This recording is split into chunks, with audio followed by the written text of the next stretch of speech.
बिस्मिल्लाहिर्रहमानिर्रहीम। अस्सलाम वालेकुम नाज़रीन, आप यूट्यूब चैनल देख रहे हैं। मैं इमरान ख़ान हूँ। आज का दिन एक और अहम दिन है क्योंकि वफाकी हुकूमत ने या वज़ीर-ए-आज़म पाकिस्तान ने कौमी सलामती कमेटी के इजलास की सदारत करनी है।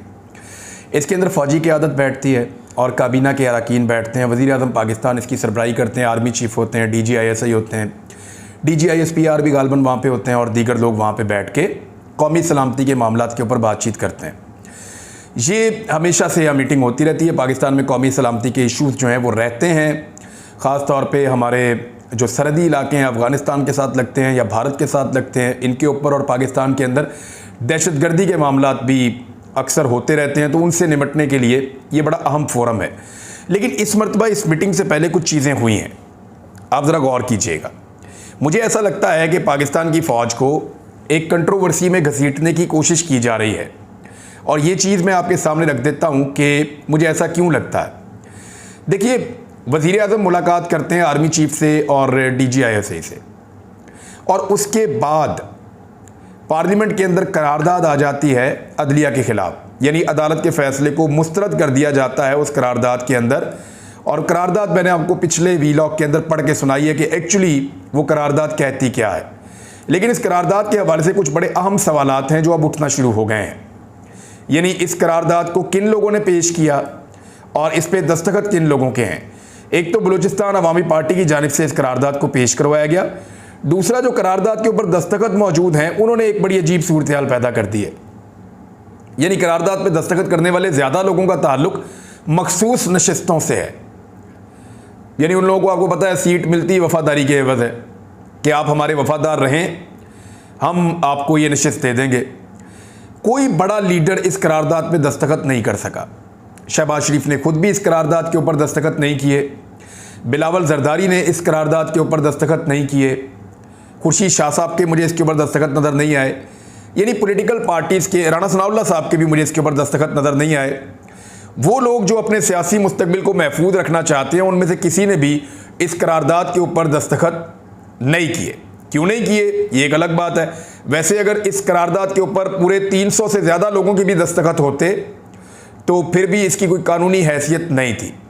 उसकी वजह यह है कि सुप्रीम कोर्ट ऑफ पाकिस्तान का फ़ैसला है, उसके ऊपर हुकूमत की जिम्मेदारी है कि अमल दरामद करे। करारदादों के ज़रिए से फ़ैसले रिवर्स नहीं हो सकते। अगर करारदादों के ज़रिए से फ़ैसले रिवर्स हो जाते तो बाजी में सियासी हुकूमतें बहुत सारे फ़ैसले करारदादों के ज़रिए रिवर्स करवा चुकी होती। मिसाल के तौर पे यूसुफ रज़ा गिलानी की नाअहली, मिसाल के तौर पे नवाज शरीफ की नाअहली, मिसाल के तौर पे सज़ा जो मिली नवाज शरीफ साहब को, और बहुत सारे ऐसे फ़ैसले करारदादों के ज़रिए उनको रिवर्स किया जा चुका होता। लेकिन ये हो नहीं पाया, अब भी नहीं हो पाएगा। लेकिन आप गौर कीजिए कि शहबाज शरीफ साहब पहले फ़ौजी क़यादत से मुलाकात करते हैं, उसके बाद कौमी असम्बली में ये करारदाद लाई जाती है। ऐसा लगता है कि जानबूझकर पाकिस्तान के इदारों को कंट्रोवर्शियल करने की एक कोशिश है। और अभी कौमी सलामती कमेटी की मीटिंग होनी है। उसूलन तो उसके अंदर कौमी सलामती के इशूज़ ज़ेर बहस आने चाहिए।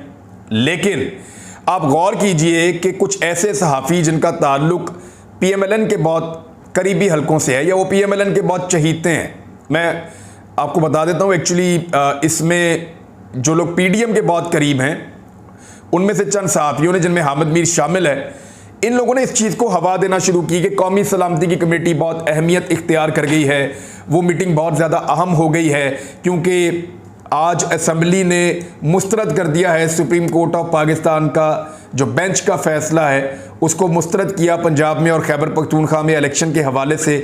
लिहाजा कल होने वाली कौमी सलामती कमेटी की मीटिंग बड़ी अहम हो गई है। अब ये एक मरतबा फ़ौज को दोबारा घसीटा जा रहा है इस मामले के अंदर। मेरे ख्याल में ये कल परसों तक पता चल जाएगा। मुझे नहीं लगता कि फ़ौज को अपने आप को इस मामले के अंदर लाना चाहिए। एक इदारा है काबिल एहतराम, सुप्रीम कोर्ट ऑफ पाकिस्तान, उसके मुअज़्ज़ज़ जज साहब, जिनमें चीफ जस्टिस ऑफ पाकिस्तान शामिल हैं, उन्होंने एक फ़ैसला दिया है कि 2 सूबों के अंदर आईने पाकिस्तान के मुताबिक इंतखाबात करवाए जाएँ। अब इसमें तो फ़ौज का कोई लेना देना है नहीं, या फ़ौज इसके अंदर कोई रोल प्ले कर नहीं सकती है कानूनी और आईनी तौर पर, ना उनका इसके साथ कोई ताल्लुक है। इलेक्शन के लिए सिक्योरिटी फराहम करनी है, ये हुकूमत की जानिब से वजारत दिफा और वजारत दाखिला की जानिब से या सूबाई हुकूमतें जो निगरान बनी हुई है उनकी जानिब से सिक्योरिटी फराम की जाएगी, जबकि जो फंड्स हैं वो वजारत खजाना की जानिब से फराम किए जाएंगे। इसमें फ़ौज का तो कोई रोल कानूनी और आईनी तौर पे नहीं है, लेकिन कुछ सहाफ़ी जानबूझकर इस मामले को वहाँ जोड़ रहे हैं। एक्चुअली ये किया क्यों जा रहा है, गौर कीजिए। इमरान खान साहब ने अब नहीं कहा, वो पहले दिन से, जब से जनरल बाजवा के साथ उनके इख्तिलाफात थे, उसके बाद से लेकर अब तक इमरान खान साहब लगातार कह रहे हैं कि फ़ौज भी मेरी है, मुल्क भी मेरा है। और वो ये भी कह रहे हैं कि ये फ़ौज मेरे मुल्क के लिए मेरे से भी ज़्यादा ज़रूरी है। वो ये कह चुके हैं, एक मरतबा नहीं कई मरतबा कह चुके हैं, और उस वक्त भी कह चुके हैं जब जनरल बाजवा के साथ उनके इख्तिलाफात अपने उरूज पर थे, उस वक्त भी इमरान खान ने कहा। लेकिन अभी मैंने देखा कि PMLN के सोशल मीडिया से जुड़े लोगों ने और मीडिया से जुड़े लोगों ने इसको हवा देना शुरू की, और उन्होंने कहा कि इमरान खान शायद यू टर्न ले रहे हैं और अपना मौक़िफ़ बदल रहे हैं। देखिए, एक बात क्लियर रखिएगा, जो लोग भी रजीम चेंज ऑपरेशन के खिलाफ हैं वो पाकिस्तान की फ़ौज के खिलाफ नहीं हैं, वो एक पॉलिसी के खिलाफ है कि बंद कमरों के अंदर चंद लोगों ने बैठकर फैसला किया, और अब तो उन लोगों के नाम भी सामने आ रहे हैं। जनरल बाजवा खुद कन्फेस कर रहे हैं कि वो चीज़ों के अंदर शामिल हुआ करते थे, वो खुद एतराफ़ कर रहे हैं कि वो चीज़ों के अंदर किस हद तक अंगेज थे। तो लड़ाई उस पॉलिसी के खिलाफ थी, फौज के खिलाफ लड़ाई नहीं है।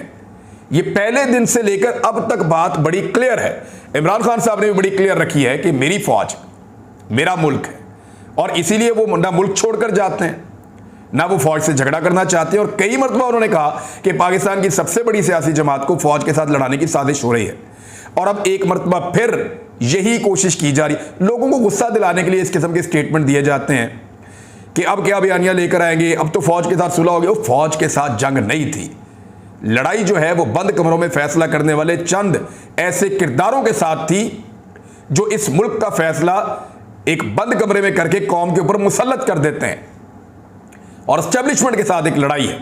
जनरल बाजवा उसका एक किरदार है, एक बड़ा किरदार, लेकिन उसके बावजूद फौज के साथ कभी किसी ने, और फौज पाकिस्तान के अंदर से है, कोई बाहर से नहीं आई हुई। ये पाकिस्तानी भर्ती हुए हैं फौज के अंदर, उनके जज्बात भी पाकिस्तानियों से मुख्तलिफ नहीं हो सकते। जैसा पाकिस्तानी सोचते हैं वैसा ही पाकिस्तान की फौज भी सोचती है। अभी हाल ही में एक इंक्वायरी की गई है, बहुत बड़े पैमाने पे पाकिस्तान की एस्टेब्लिशमेंट ने करवाई है कि चेक किया जाए, क्योंकि एक रिपोर्ट उनको दी गई थी और कार्रवाई डालने वालों ने ये रिपोर्ट दे दी थी। आला तरीन सतह पे ताकतवर लोगों को ये रिपोर्ट पहुंचा दी गई थी कि जनाब ये जो बयानिया बनता है ना सोशल मीडिया के ऊपर और ट्रेंड बनते हैं, ये कंट्रोल किए जाते हैं, और ये ज़मान पार्क से इमरान खान साहब कंट्रोल करते हैं। इस पे एक दूसरी सिमत से इंक्वायरी करवाई गई, बंदे भी उठाए गए, और मैंने जब बंदों से बातचीत की तो मारा कुट्टा नहीं गया, लेकिन हर तरह की तसल्ली की गई है, पॉलीग्राफिक टेस्ट तक किए गए हैं बंदों के, और उसके बाद नतीजा ये निकला कि ये सारा ऑर्गेनिक था, ये लोगों के अपने गिले और शिकवे हैं। तो मुझे अच्छी तरह याद है जब जनरल आसिफ गफूर साहब एक हाइब्रिड वॉरफेयर की बात करते थे तो उन्होंने कितना पैसा खर्च किया था, उन्होंने कितना पैसा लगाया था लोगों को, जिसके साथ उन्होंने ये प्रोपेगेंडा का जवाब देना शुरू किया, या भारतीय लॉबी को, PTM की लॉबी को, या दीगर मुखालिफिन को जवाब देने के लिए जनरल आसिफ गफूर साहब से पूछ लीजिए उन्होंने कितना पैसा खर्च किया था। 1 रुपया खर्च नहीं होता। आपका मकसद ठीक हो, आपकी कौम आपके साथ खड़ी हो जाती है।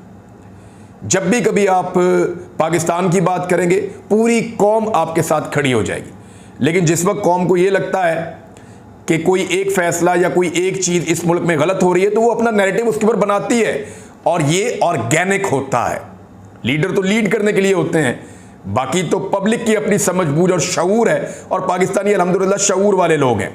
अब ये जो मीटिंग है जो होने जा रही है, इसके बारे में एक तासुर बनाने की कोशिश की जा रही है। इसी तरह जस्टिस काजी फायज ईसा साहब के लिए भी मुश्किलात पैदा की जा रही हैं।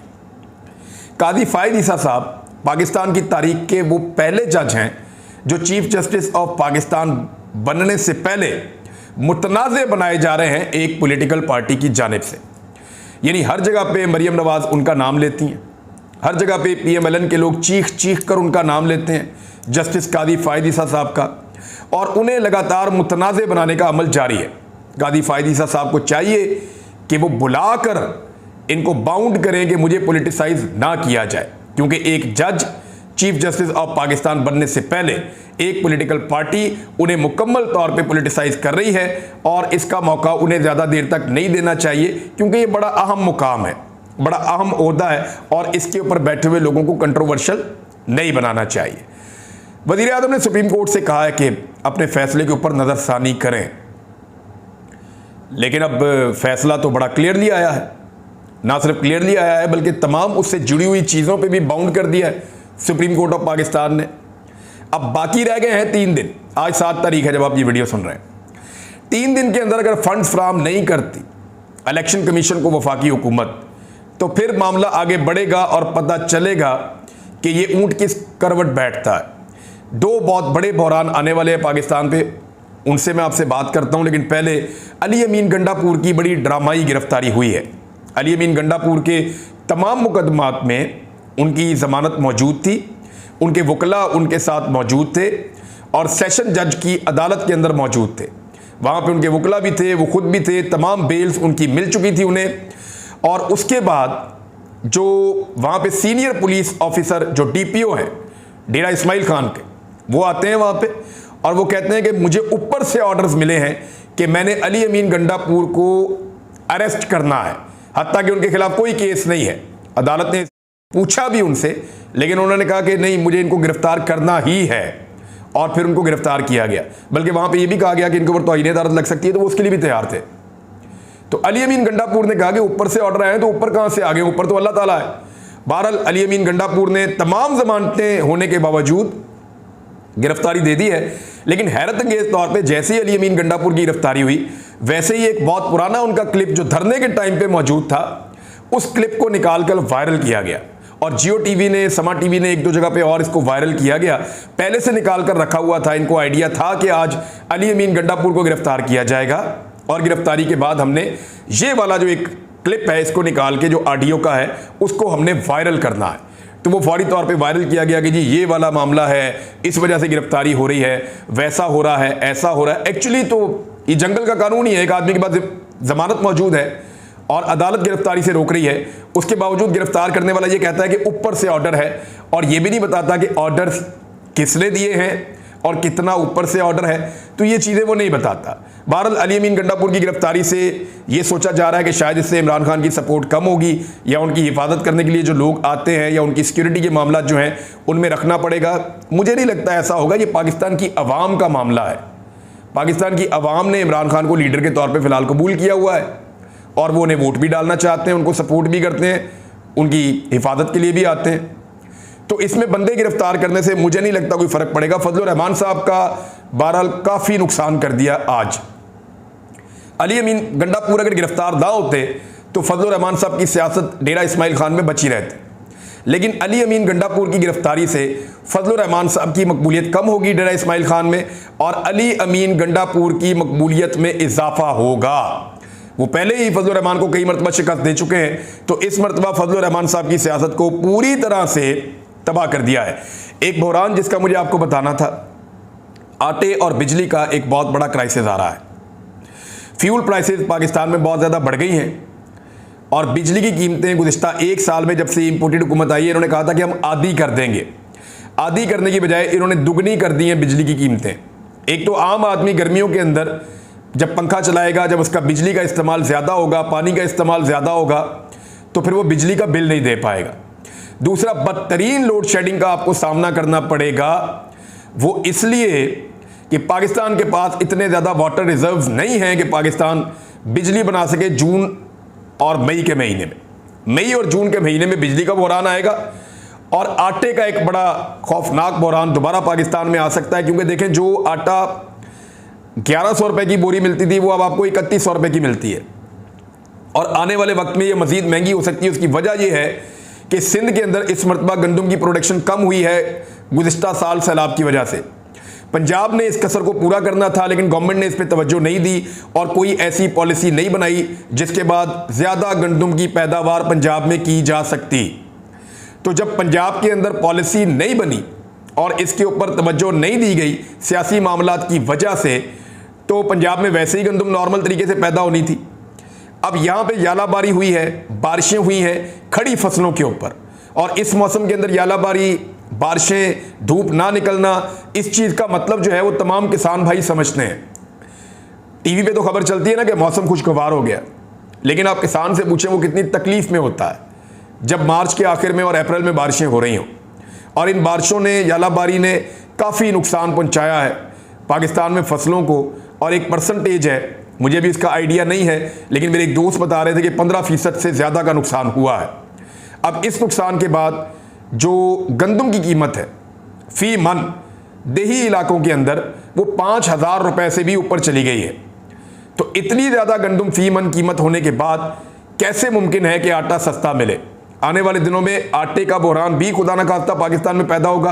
गवर्नमेंट को फौरी तौर पे इसको हल करना चाहिए, क्योंकि सऊदी अरब ने $2 अरब देने की बात की है। $1 अरब के लिए पाकिस्तान की बात चल रही है। यूएई से ये पैसा पाकिस्तान को मिल जाए, IMF पाकिस्तान को ग्रांट दे दे, तो सबसे पहले ग़िज़ाई किल्लत को दूर करने की कोशिश करनी चाहिए पाकिस्तान में, और सारे लोगों को सब्सिडाइज आटा देना चाहिए। इस तरह जिस तरह आटे की थैलियाँ बांटी जा रही हैं, लोग वहाँ पर जाँ बहक हो रहे हैं। ये पॉलिसी एक चीप पॉलिटिकल स्टंट तो हो सकता है, आप थोड़े बहुत वोटों के लिए तो ऐसा कर सकते हैं, लेकिन इससे फ़ायदा नहीं होगा। इससे उल्टा लोगों की जानें जाएंगी।